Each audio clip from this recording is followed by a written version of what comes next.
ছোটবেলায় কত মেঝেতে দেয়ালে আঁকিবুকি কাটতাম, এখন মনে হলো আমরা একটা থালার উপরেই আঁকিবুকি কাটা যাক।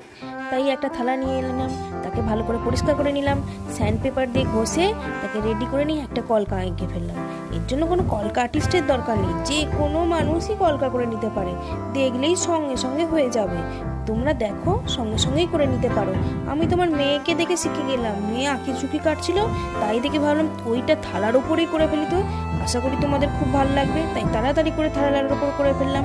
আর আমি প্রোদের মতো একটুখানি ভার্নিশ লাগিয়ে দিলাম, ইটসি বিটস থেকে নেওয়া ভার্নিশ, তোমরা যেখান থেকে নিতে পারো, পারচেস করে ইউজ করতে পারো।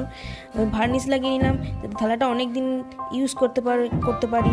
আর থালাটা যদি আমি ঠাকুরের থালা হিসাবে ইউজ করি তাহলে তো আরও সুন্দর লাগবে। আশা করি তোমাদের ভালো লাগবে। প্লিজ লাইক, শেয়ার, কমেন্ট করে দিয়ে যাও, আর সাবস্ক্রাইব করতে ভুলো না। এখন আপাতত বাই।